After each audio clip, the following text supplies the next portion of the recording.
Ivan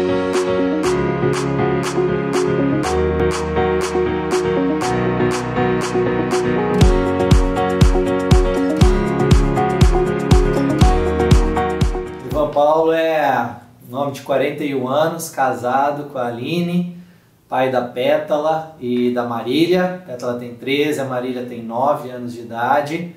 E sou formado em administração de empresas, trabalho na área comercial desde sempre, aí. E lá se vão uns 20 e poucos anos. Sou aqui do DDD 16, né? Ando muito, rodo muito todas as cidades aqui do DDD 16. Então a gente fala de Jardinópolis, Ribeirão Preto, Araraquara, São Carlos, Matão, Franca, enfim, todas as cidades aqui da nossa região, né?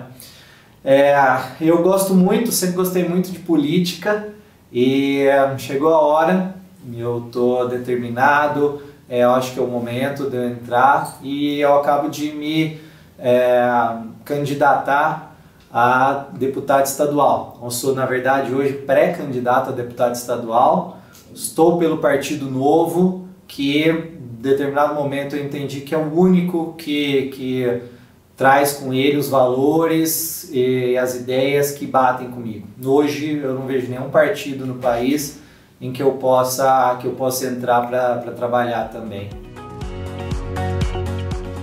Eu sempre quis ser candidato, né? Até na última eleição eu fui determinado a ser candidato a vereador, a última eleição municipal. Eu ia ser candidato a vereador em Jardinópolis, né? Que é onde eu moro, é onde eu voto. Mas eu fui tentar pelo Partido Novo, aí eu não consegui porque o Partido Novo não tinha diretório, só em Ribeirão Preto, né? Que também é a cidade, uma cidade onde fui criado, onde eu trabalho até hoje. Mas não tinha diretório em Jardinópolis, então eu não podia ser candidato por lá, não havia tempo hábil, nem as condições para a gente montar um diretório ali. Então eu falei, vou procurar outro partido, né? Não dá para só pensar que é pelo Partido Novo. Eu fui procurar outro partido e rodei, mas aí fica difícil. Você olha você vê aquela cara antiga, você olha outro, você vê aquele lá que já passou por muita coisa, que já teve muito processo, isso e aquilo. Eu falei, não tenho como entrar em nenhum partido hoje no Brasil. E aí eu não quis ser candidato por outro partido, me filiei ao Partido Novo e fui ajudar na campanha de uma amiga na cidade de Ribeirão Preto. Ela se candidatou a vereadora na época e eu fui ajudar na campanha dela. Agora, como é uma campanha estadual, então eu posso ser candidato, mesmo o meu título sendo ali em Jardinópolis, né? Eu posso ser candidato pelo estado e aí é isso que eu quero hoje, é o que eu estou fazendo. Vou representar toda a nossa região, Jardinópolis, Ribeirão Preto e o DDD 16 inteiro. Então, eu sempre gostei muito da política, né? Não foi de repente, na verdade. Eu tenho muito tempo que eu quero ser candidato. Eu gosto muito de me envolver, eu gosto muito de entender as campanhas, de ver como tudo funciona e depois, né, a participação dos deputados, do executivo também, presidente, prefeito, governadores, mas assim, muito a dos deputados, né, porque tanto a Câmara de Deputados em Brasília como a Assembleia, por exemplo, a Assembleia do Estado de São Paulo, elas são muito determinantes para o que o governo vai conseguir ou não fazer. Então o governador ele depende muito da Assembleia e o presidente da República depende muito do Congresso Nacional. E assim, por eles dependerem tanto, em vez de ficar aquela conversa de propostas, de entendimento, de saber, olha, vamos aqui resolver então o problema de falta de creches, vamos resolver, porque a gente não quer, eu e você que é do outro partido, não queremos que tenha fila em creches mais, né? A gente quer acabar com isso, não queremos? Queremos. Então vamos conversar e resolver, chegar no entendimento?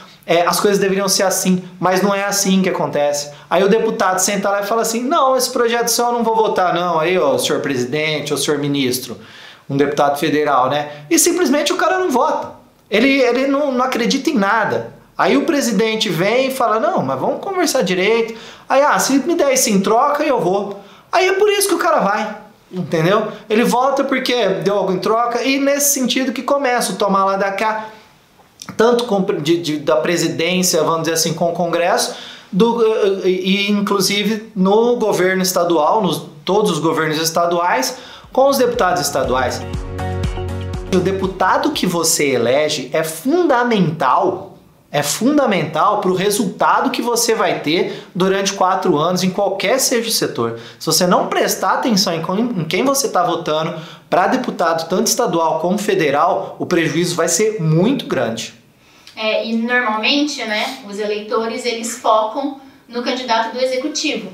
Então, focam no presidente, focam no governador. Exato. E esquecem, na verdade, que há essa parte importante da política nacional e estadual e que decide muito sobre o futuro da população, né? O que você acha sobre isso? Então, você vê, por exemplo, a última eleição, né? Foram lá e conseguiram eleger o nosso presidente atual. Primeiro ano, qual foi o maior problema dele? Foi que ele não conseguiu diálogo com o Congresso. E o que aconteceu também no primeiro ano? Ele foi eleito, o partido dele, que era um partido que historicamente elegia 2, 1, 3 deputados, elegeu 47 deputados junto com ele. Então, por conta de uma onda, de uma força que se teve. Então, assim, quem queria votar no presidente falou: vou votar nesse deputado também, porque esse deputado fala que tá com o presidente. Então, ele tá mesmo. Aconteceu que mais de 60% dos deputados que estavam com o presidente acabaram dando as costas para ele. Não estou julgando se estavam certos ou se estavam errados, mas eu estou dizendo o seguinte: se você for votar no deputado porque ele fala que está junto com aquele presidente ou que ele fala que está junto com aquele governador, a chance de você errar é muito grande, porque eles não estão juntos, eles nem se conhecem, sabe? Essa gama de gente que se candidata para ser deputado, muitos deles estão ali para mais do mesmo, para um balcão de negócios. É para isso que eles estão ali. Você tem que entender que presidente que você quer. É esse que está aí? Ah, não, é o outro. É uma terceira via ou é uma via única. Enfim, você tem que entender isso. Mas, do mesmo jeito, você tem que entender quem vai ser seu deputado. Quem vai ser seu deputado aqui em São Paulo para trabalhar junto com o governador? Ele não tem que falar que ele é junto com o governador que você quer votar. E você tem que entender também daquele candidato a deputado quais são as propostas dele, qual é a linha de raciocínio dele. A linha de raciocínio dele é abaixar imposto? É lindo falar que é abaixar imposto. Mas como que ele faz para abaixar imposto? Como que se faz para abaixar imposto? Eu vejo uma única forma de se abaixar imposto. O imposto ele serve para pagar as contas do governo. Se eu não abaixar a conta do governo, ou seja, o que o governo gasta por ano, eu não consigo abaixar imposto. Você entende esse racional? Então eu tenho que entender com um deputado que está conversando sobre abaixar o custo de governo, por exemplo, porque aí sim eu vou saber que ele vai conseguir também ajudar o governador a baixar imposto. Então não pode ir muito na onda, no populismo mesmo, né? Ou naquela onda de vamos ele tá com o meu governador, ele tá com o meu presidente. Cara, não dá certo. Escolhe seu presidente, escolhe seu governador e escolhe seu deputado federal, escolhe seu deputado estadual, o seu senador, mas com a mesma linha de raciocínio, porque senão você pode votar errado. E pior, você pode votar errado de novo. Essa questão que você perguntou sobre o custo dos políticos, né, tanto para o federal quanto para o estado de São Paulo, por exemplo, que é o que a gente está falando aqui, ela é fundamental para você entender que candidato que você vai votar. Hoje um deputado estadual aqui em São Paulo, ele tem carro com motorista à disposição dele, é um baita carro, tá? Não é carrinho não, é um baita carro. Além desse carro, ele tem mais R$3.000 por mês para alugar um outro carro e ele tem mais R$4.000 por mês para botar gasolina nesse outro carro. Tá? É muito carro, ele já tem um bom salário, ele não precisa de tudo isso.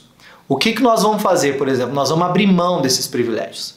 Esses privilégios eles só aumentam os gastos públicos. E quando eu for falar para alguém, olha, eu preciso diminuir o gasto público lá no judiciário, eu preciso diminuir o gasto público no Ministério Público do Estado de São Paulo, eu preciso diminuir o gasto público dentro lá do governo, né? Privatizar essa empresa aqui que não está servindo para nada, que nós temos várias aqui no Estado de São Paulo. Para eu poder falar isso, para eu poder ter força para falar isso, eu preciso dar exemplo primeiro. Então o exemplo que eu vou dar e que todo mundo do Partido Novo, quem é do Partido Novo já dá, é de abrir mão de todo e qualquer privilégio. Então não vou ter essas questões todas de carro. Hoje um deputado no Estado de São Paulo também tem mais de R$30.000 de verba de gabinete. o pessoal do Novo não utiliza. Tá? Eu sou pré-candidato a deputado estadual pelo Partido Novo. Eu chegando lá, a gente conseguindo ser eleito deputado também, eu não vou usar esses valores. Hoje um deputado tem um número X de assessores que ele pode utilizar no estado de São Paulo. Eu vou usar menos da metade. Todo mandatário do Partido Novo trabalha assim. Por quê? Para dar um exemplo. Se a gente ficar se utilizando dessa máquina pública, primeiro, eu estou gastando um dinheiro, eu não estou economizando. Eu vou ter uma meta de economizar verba lá. Só em Ribeirão Preto nós temos um vereador chamado André Rodini, vereador do Partido Novo. Só em Ribeirão Preto o André Rodini sozinho vai economizar até o final do mandato dele R$1 milhão. Ele é o único vereador em Ribeirão Preto que faz essa economia. Por que os outros não conseguem? E eu posso te falar assim, ele é o mais competente, ele é o que entrega mais resultados. Então é isso que o Novo traz, é isso que eu vou fazer também, sendo eleito, se a gente tiver nosso pessoal todo na Assembleia Legislativa. Se você não acabar com os seus próprios privilégios, você não tem nem moral para chegar e apontar o dedo, como nós vamos fazer, vamos apontar para acabar com os privilégios dos outros. Eu vejo hoje a Câmara dos Deputados em Brasília e a Assembleia dos Deputados aqui do estado de São Paulo, como outras assembleias de todos os outros estados, eles passam uma vergonha muito grande e fazem a gente passar uma humilhação muito grande quando eles vão lá, votam e aceitam uma coisa que se chama fundo eleitoral. É o famoso fundão, na verdade, né? O fundão, o que é o fundão? O fundão ele é dividido em duas situações. Uma é o fundo partidário e a outra é o fundo eleitoral. O fundo partidário é um dinheiro que é usado necessariamente para sustentar os partidos. Então o que o partido faz com esse fundo partidário? Ele vai lá, ele paga as contas dele no dia a dia, ele compra carro para eles serem utilizados, ele pode comprar um imóvel para ser utilizado pelo partido, ele pode pagar diárias de hotel, ele pode pagar viagens de avião, e é isso tudo que os partidos fazem com dinheiro público.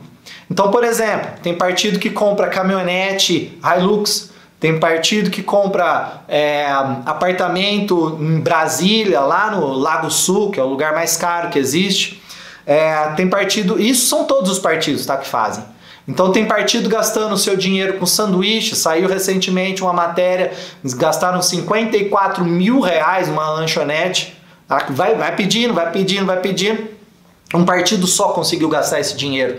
Então assim, viagens de avião, R$600 mil no ano com viagens de avião, todos esses escândalos, eles estão aí para ser mostrados, tá? Qualquer um que entrar no Google lá vai entender isso, vai saber que eles gastam dinheiro com isso. Então o fundo partidário serve para sustentar o partido. Inclusive, os presidentes dos partidos, que são donos dos partidos, eles recebem salário desses partidos para eles serem ali os presidentes, diretores e tudo mais. Esse salário é pago com o fundo partidário, que é dinheiro do pagador de imposto.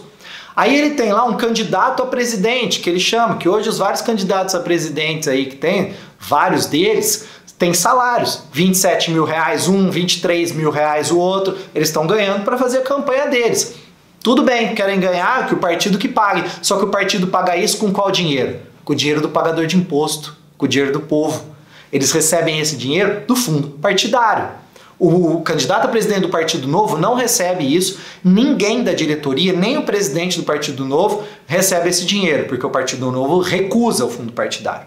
Aí a gente tem também, que completa o fundão, o fundo eleitoral, que esse é mais nojento ainda, talvez. Não sei se é mais, talvez seja, porque ele é usado para campanha política. Então você vai lá, você compra santinho, você paga marqueteiro, você contrata avião para ficar fazendo viagem com esse pessoal do Brasil inteiro, você contrata carro, enfim, é uma gastança gigante de dinheiro do povo para essas pessoas ficarem se utilizando disso ao bel prazer. Tá? Isso tudo, juntando o fundo partidário com o fundo eleitoral, o valor é de 4,5 bilhões de reais. Dá para você fazer 2.400 creches com esse dinheiro.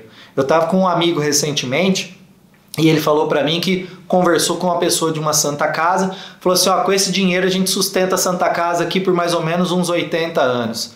né? A Santa Casa de Araraquara, que é uma cidade aqui próxima. Foi uma estimativa, lógico, ali, mais ou menos que eles fizeram, mas só para vocês entenderem que é muito dinheiro, dinheiro do pagador de imposto, que esse pessoal está gastando ao bel prazer. O Partido Novo não utiliza desse dinheiro, eu não uso esse dinheiro, nem R$1 desse dinheiro. O que eu conto é com as pessoas que confiam no que eu vou fazer. O que eu conto é na onde eu tenho representatividade. Se eu não tiver representatividade, eu não preciso ser candidato. Ou eu posso até ser candidato para expor minhas ideias e criar uma representatividade. Pode até ser, mas se eu quiser fazer isso, eu tenho que usar meu dinheiro. Ou eu usar o dinheiro das pessoas que acreditam, que estão próximas a mim. É assim que eu vou fazer. É isso que eu faço. Eu vou usar o meu dinheiro e pessoas que estão próximas a mim, que acreditam que estão sendo representadas. E uma coisa que eu acho que é interessante nessa situação do fundão, do custeio da campanha eleitoral, é que, na verdade, esse dinheiro ele acaba sendo utilizado para manter os mesmos de sempre no poder, e isso acaba atrapalhando as renovações, né? A renovação política, tanto na Câmara, quanto no Senado, quanto na Alesp, né? Na Assembleia. É verdade. Existe uma...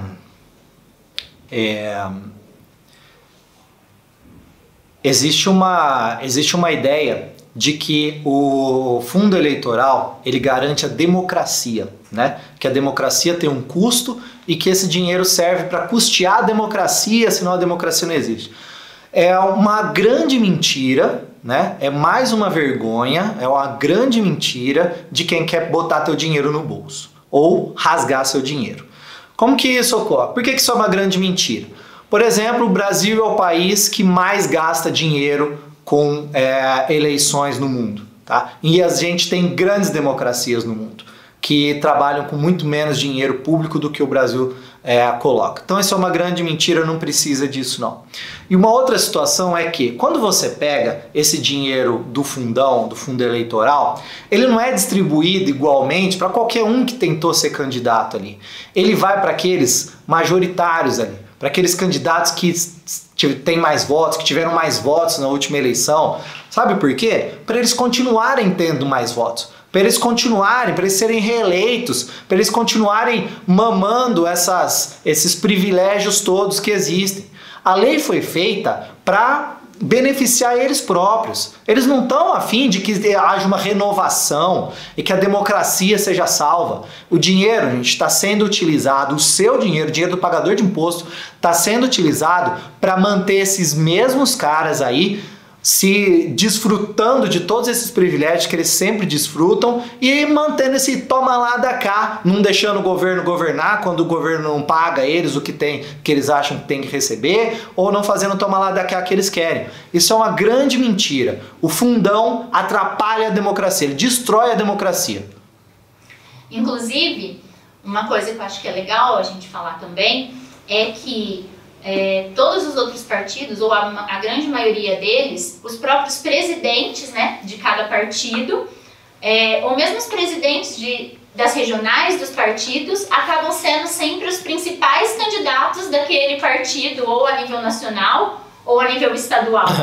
E acabam dominando esse dinheiro que vai para o partido. E exatamente para continuar se mantendo ininterruptamente no poder, né? Como presidentes ali, né? Como candidatos eleitos depois e como presidentes. E o Partido Novo não mistura, né? Quem é mandatário, quem é candidato com quem é da parte do É verdade, é verdade. Você falou uma verdade. Os presidentes desses partidos, geralmente, eles se candidatam e eles manipulam essa situação para que esse dinheiro do fundo eleitoral seja usado para que eles próprios se reelejam, né? Por exemplo, no Partido Novo isso não pode acontecer, por vários motivos. Primeiro, porque a gente não usa esse dinheiro, tá? E segundo, e mais importante, é que um mandatário do Partido Novo, ou seja, um deputado do Partido Novo já eleito, ele não pode fazer parte da diretoria do partido. Ele não pode ser presidente do partido, ele não pode ser diretor do partido. E isso faz com que as coisas sejam divididas, né? Já nos outros partidos, não. O cara é presidente do partido, ele é dono do partido, ele recebe para ser presidente do partido e ele ainda é deputado. E ainda tem foro privilegiado ainda. Ele faz as bobagens dele lá no partido, ele ainda tem foro privilegiado porque ele é deputado. E ele quer se manter assim, é isso que acontece. Aí ele põe o filho dele, aí ele põe a esposa dele. Aí ele se candidata para senador e ele coloca a mulher dele como suplente. São absurdos em cima de absurdos. Se você votar em quem usa fundo eleitoral, pode ter certeza, esse cara não vai ser um bom representante para você. Hoje nós estamos em pré-campanha, né? Então o que a gente coloca hoje ainda são nossas ideias de como um deputado pode trabalhar para melhorar a vida das pessoas, né? Então eu tenho 3 ideias fundamentais que eu coloco como pautas, né, vamos dizer, que uma é a questão do emprego. Hoje o paulista, a grande maioria dos paulistas está desempregado, uma grande parte, aliás, dos paulistas está desempregado. E como que a gente consegue resolver essa situação? A curto prazo, eu vejo a questão do empreendedorismo. Se você ativar o empreendedorismo mais ainda, se você fomentar as pessoas para ir lá e conseguir montar seu negócio, desburocratizar isso, aliviar a questão dos impostos, sabe? Principalmente para o micro que está começando agora.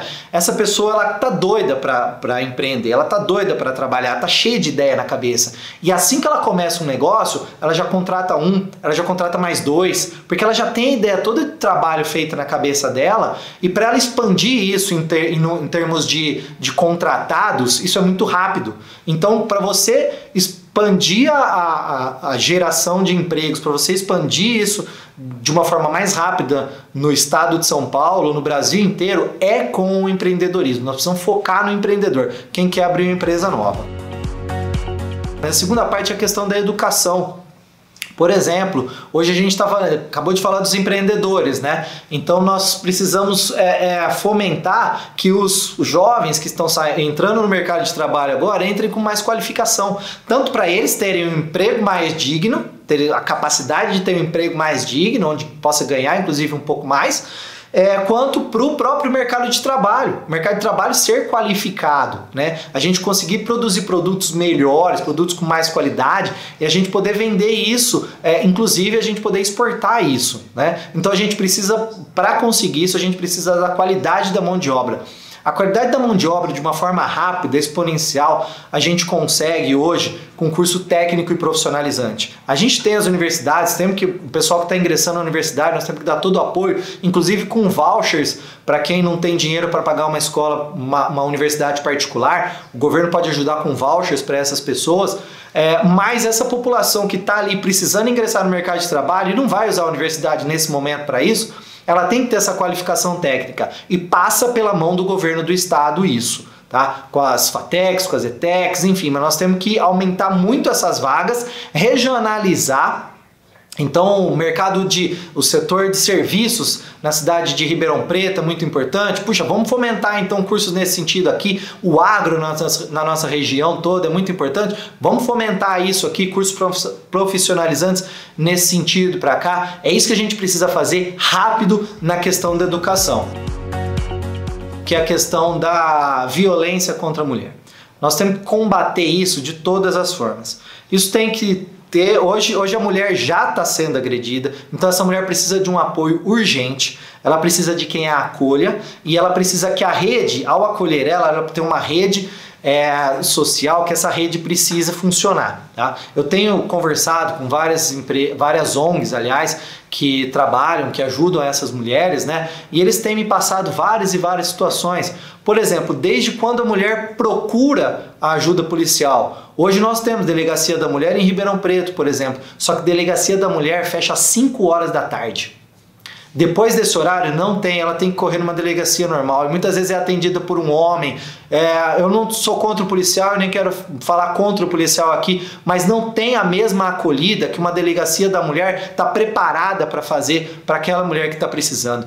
Hoje o interior do estado de São Paulo só tem duas delegacias da mulher 24 horas. Uma em Campinas, se não me engano, em São José dos Campos é outra. O restante não, tem Ribeirão Preto, Franca, Araraquara, São Carlos, Matão. Não tem uma delegacia da mulher 24 horas. Isso é agora que é para fazer, é para ontem. Nós precisamos resolver essa situação. A rede que apoia essas mulheres também, que acolhe, que depois ajuda com roupas, que ajuda com casa, materiais para casa, como fogão, como cama. Essa rede, ela existe, tá? Ela precisa ser melhor fomentada, vamos dizer assim. Tem uma parte do governo, sim, que também já existe dentro dessa rede, tem as ONGs que também ajudam, mas ela precisa crescer, ela precisa de força para ajudar quanto mais mulheres possível, tá? E uma coisa que ela precisa muito é uma interligação entre todas essas instituições que estão acolhendo a mulher. Às vezes o Ministério Público, a Polícia Civil, não, a Polícia Militar não conseguem conversar a respeito da mesma pessoa, a ONG também não fica sabendo que aquela pessoa está com necessidade. Enfim, nós precisamos montar um processo completo, chegar nessas entidades, conversar com eles, montar um processo completo aí dentro dessa rede de apoio às mulheres, e aí sim a gente dá o suporte que elas precisam. Paralelo a isso, é trabalhar culturalmente a situação toda. Vem da nossa infância, vem lá das crianças, das escolas, das creches. É lá que nós temos que mostrar os exemplos de mulheres que crescem, se desenvolvem, tanto no trabalho como no meio artístico, enfim, para aquelas crianças crescerem com bons exemplos de mulheres e elas terem como saber que elas têm um caminho para se desenvolver. Não se reduz imposto sem reduzir o gasto do governo, tá? O imposto ele é feito para pagar o gasto do governo. Então o que nós precisamos imediatamente? Diminuir os gastos do governo.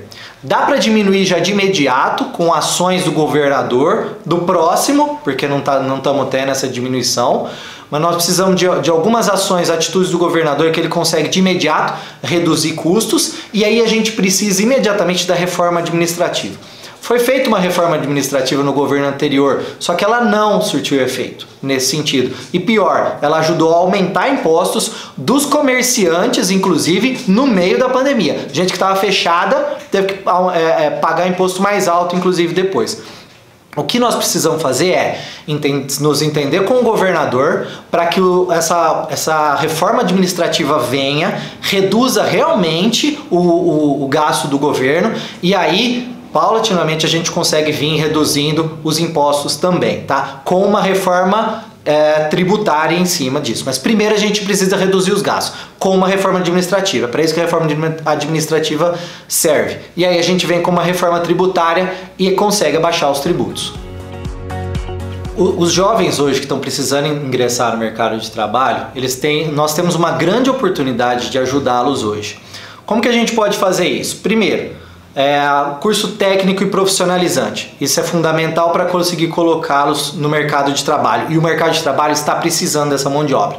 Até 2025 nós vamos precisar no Brasil de 2,5 milhões de pessoas para trabalhar com tecnologia da informação, enfim, com a parte de tecnologia de uma maneira geral. Nós não temos como capacitar essas pessoas até 2025 só com universidades. Então nós precisamos fomentar a ciência e tecnologia dentro das universidades, tá? Para levar essas pessoas sim para o mercado de trabalho, mas também trazer concurso técnico profissionalizante, essas pessoas de tecnologia para poderem ingressar no mercado de trabalho. Aí a gente pode pegar exemplos enormes, exemplos muito bons que nós temos na cidade de São Carlos, por exemplo, que é um polo tecnológico hoje. Lá tem universidades fantásticas que a gente pode trabalhar, a UFSCar mesmo, ou a própria USP, né? Então a gente tem essas possibilidades em Araraquara também, em Ribeirão Preto, isso falando aqui só de uma região como a nossa, tá? A questão das startups, o marco das startups que foi lançado agora pelo Congresso Federal, né? Inclusive quem foi o relator foi o Vinícius Poit, que é pré-candidato a governador pelo Partido Novo. Isso vai ajudar muito esse pessoal a se qualificar nesse sentido e essas empresas de tecnologia poderem se desenvolver, crescerem e trazer essa tecnologia para ajudar não só a rede privada, como para ajudar o poder público também. Por exemplo, vou te dar um exemplo. Hoje em São Paulo tem um projeto que eles estão desenvolvendo de câmeras dentro da cidade. Então é um aplicativo que você tem lá em São Paulo, que ele vai unificar as câmeras, não só as câmeras que são da própria cidade, mas as câmeras das pessoas, do cidadão. Essa câmera do cidadão, que o cidadão comprou e tem na casa dele, ela vai ser interligada a esse aplicativo, que vai estar ali para a polícia, à disposição da polícia, para ela se utilizar daquelas câmeras. Então fica muito mais fácil. Um rapaz comete um delito aqui e sai correndo pelas ruas, as câmeras ali que já estão instaladas por essas pessoas conseguem ajudar a polícia. Isso reduz custo muito grande da prefeitura, que não precisa comprar essas câmeras e instalá-las, né? E aumenta a efetividade disso com um custo muito baixo e é muito rápido e fácil de se fazer isso. Imagina trazer isso para uma cidade como São Carlos, imagina trazer isso para Jardinópolis, Ribeirão Preto, entendeu? Então são muitas situações que a gente pode se utilizar da tecnologia, dessas cabeças pensantes que a gente tem, que já estão na universidade e outras que estão doidas para ingressar na universidade ou para ingressar em um curso técnico profissionalizante. A gente precisa só fomentar, é o que o governo tem que fazer, o governo federal, estadual tem que fazer isso, traz a oportunidade dessas pessoas que elas pensam, a cabeça delas é que vai fazer, vai pensar e vai desenvolver o que a gente precisa.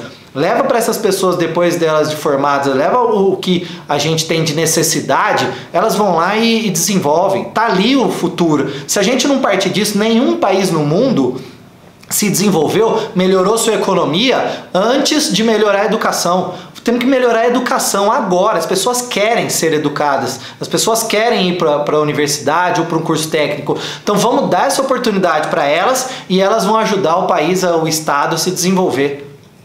Legal. O interessante é que assim, né, fomentando a tecnologia, a gente acaba resolvendo vários problemas de uma vez só. Inúmeros, porque aí você resolve o problema da falta de emprego para o jovem, e resolve o problema de baixar o custo para a manutenção dos serviços essenciais do Estado, né?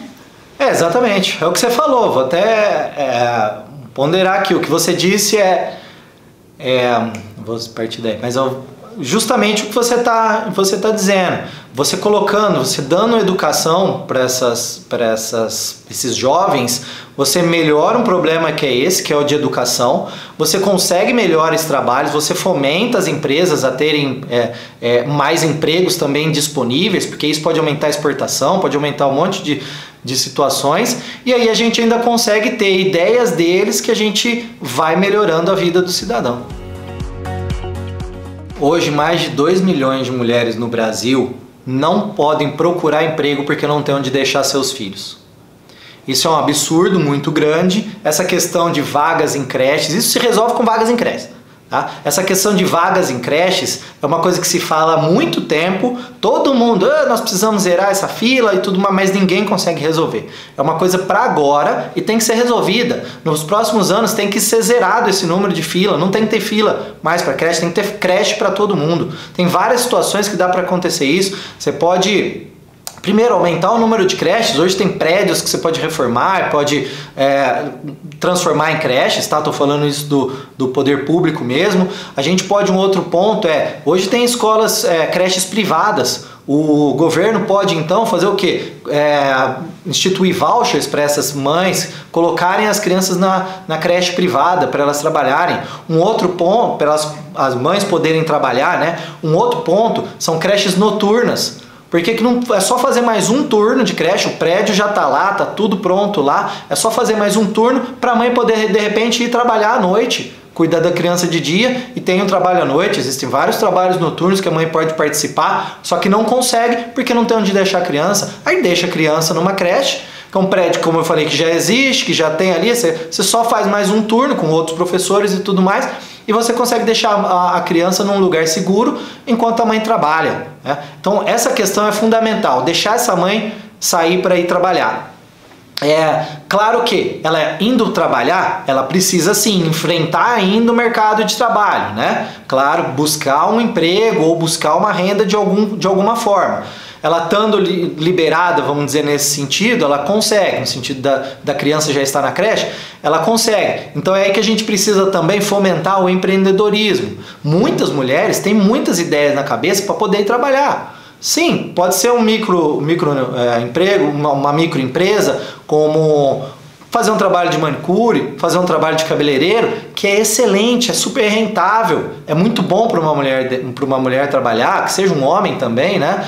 Mas enfim, são trabalhos que rapidamente a gente consegue fomentar. Então, a mulher tendo onde deixar a criança, ela consegue fomentar esse trabalho, aí o governo precisa ajudar também na questão que eu falei de ajudar o empreendedor, precisa ajudar essa mulher aí, e pode ser sim um projeto de empreendedorismo focado na mulher, focado em mulheres empreendedoras, isso é fundamental.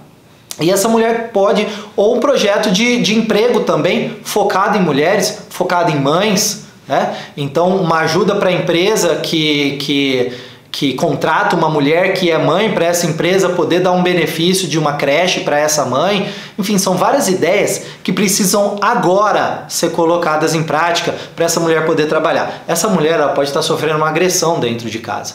Ela precisa sair para trabalhar, ou ela quer sair para trabalhar. Então, mas essa que precisa sair para trabalhar, porque ela está sofrendo uma agressão, se ela sai para trabalhar, essa agressão pode ser psicológica, tá? Ou pode ser física, tudo mais, mas ela saindo para trabalhar, ela consegue ter um sustento em que ela ajuda em casa.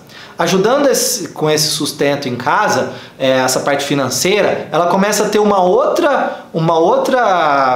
fazer uma outra frente com o parceiro que ela está ali.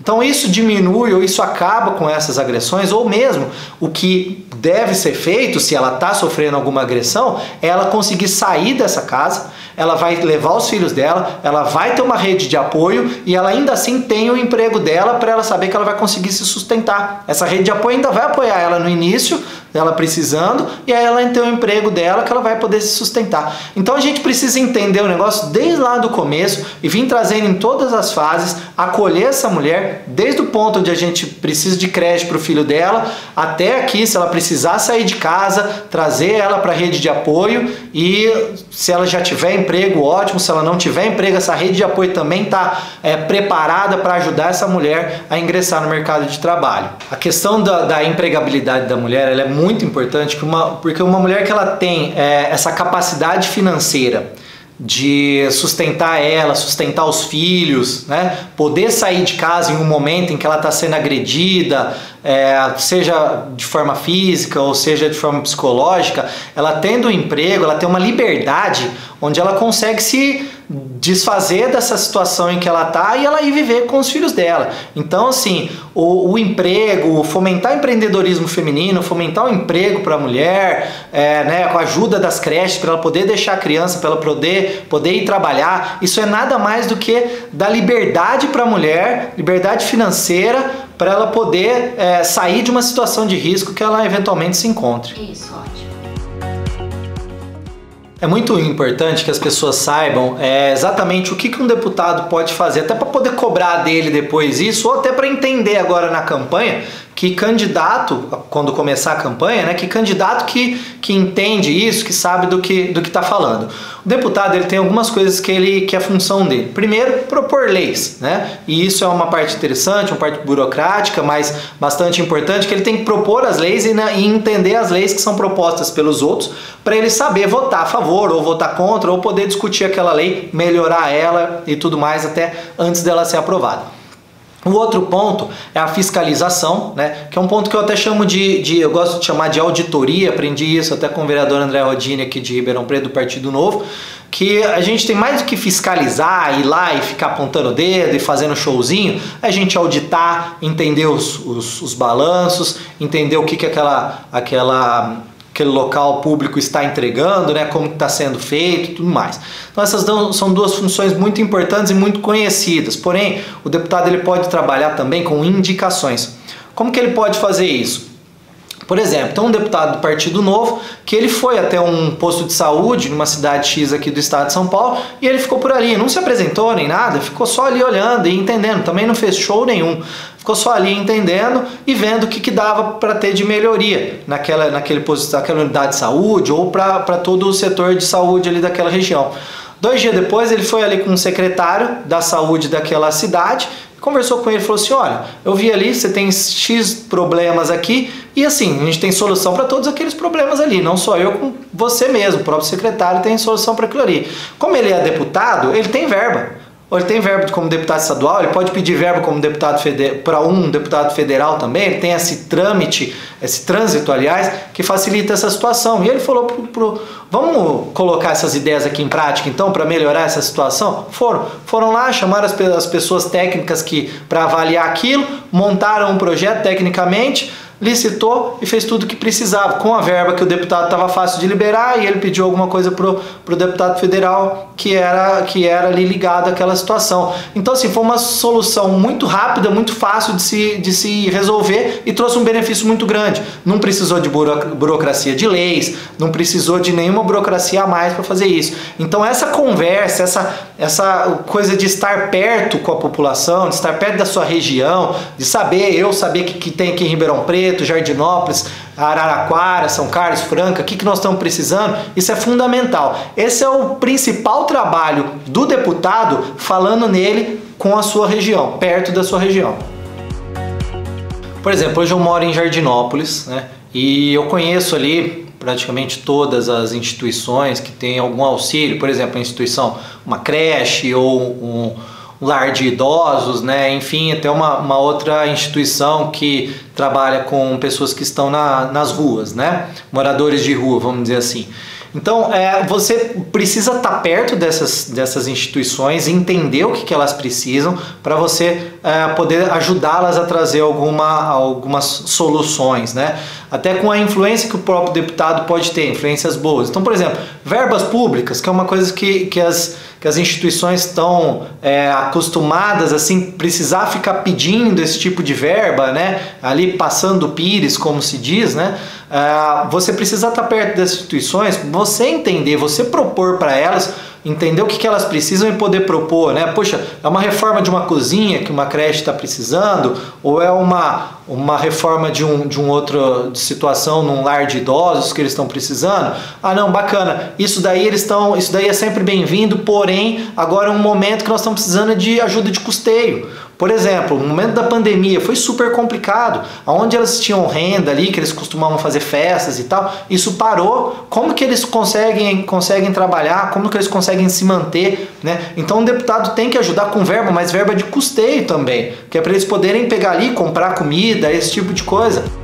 Por exemplo, uma Santa Casa, igual a Santa Casa de Batatais, por exemplo, eles têm um equipamento lá que eles alugam o equipamento, pagam um valor X por mês. Se você vai lá e entende isso, lá na Santa Casa, entende isso e consegue custear esse equipamento para eles, comprar esse equipamento para eles, é um valor de aluguel que eles deixam de ter, e esse valor pode ser revertido para o medicamento, que inclusive hoje o medicamento, com a alta do dólar, o medicamento ele vai ficando caro, mas assim, por dia, por semana, por mês, o valor dele só está aumentando, só que o SUS não repassa na mesma medida. Então as Santas Casas de todo o Brasil, elas estão muito apertadas. Essa questão da economia afeta diretamente esse pessoal. Então nós precisamos olhar muito isso, a parte de não só de Batatais, de Jardinópolis, mas estar próximo.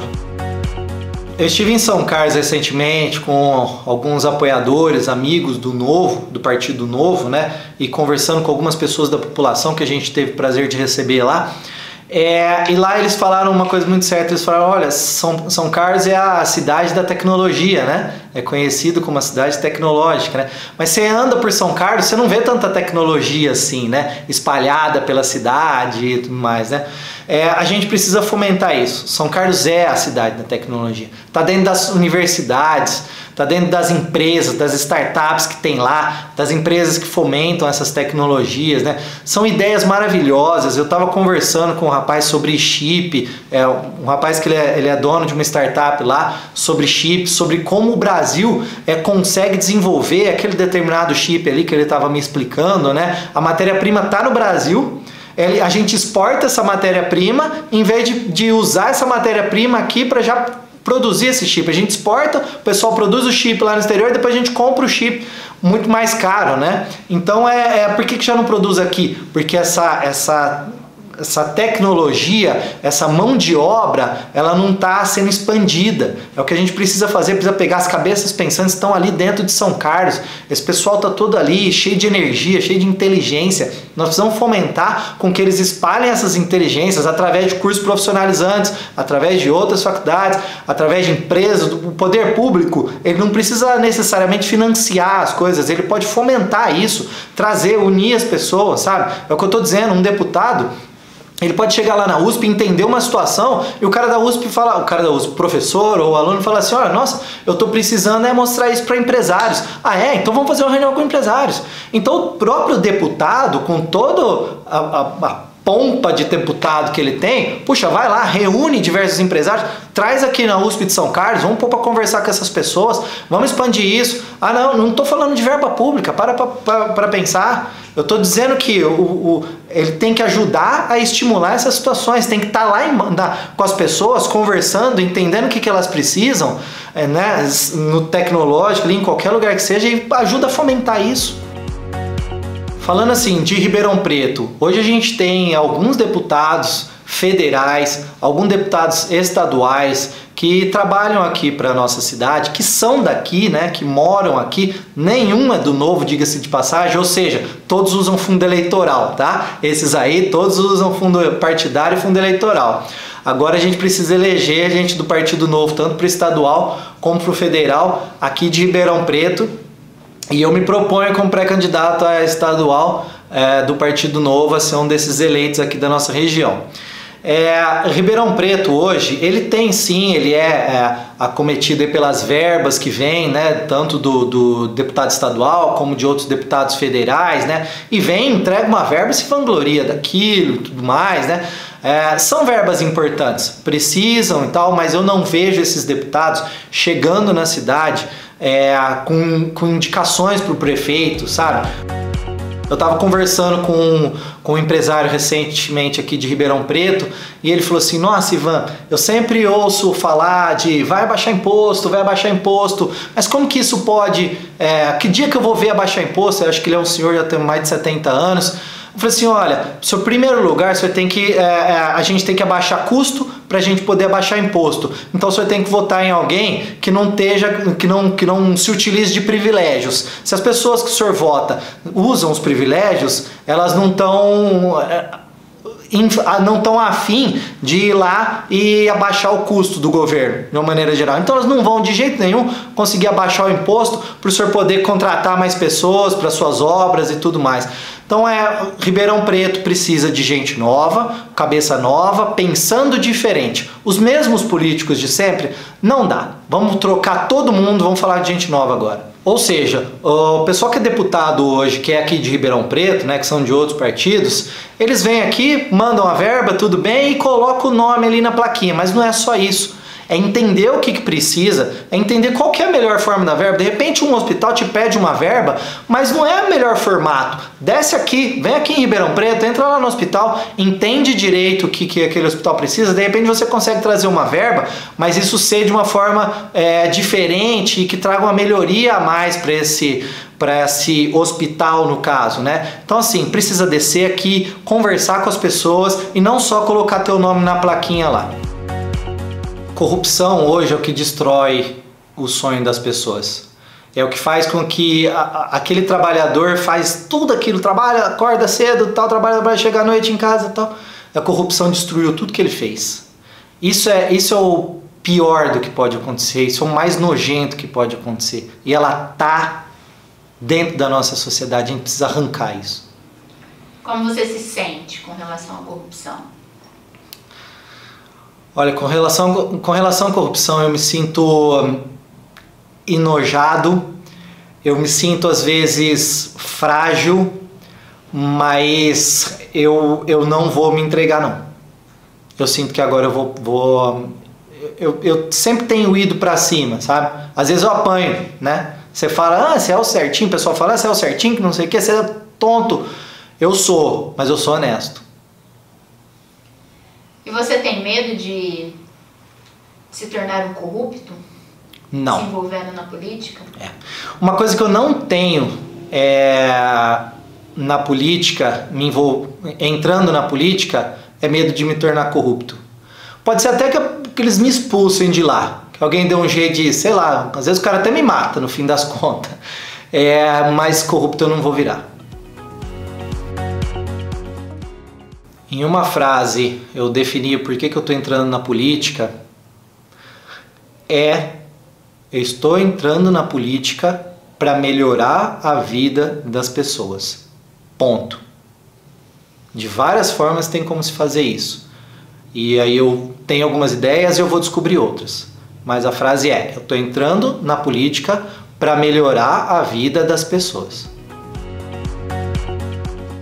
Dia 2 de outubro, quando a gente olhar lá a notícia e ver que nós conseguimos, que nós fomos eleitos, vai dar um alívio, porque a campanha é puxada, e no segundo seguinte eu vou pensar, puxa, agora eu vou trabalhar, agora eu consigo melhorar a vida das pessoas. Obrigada.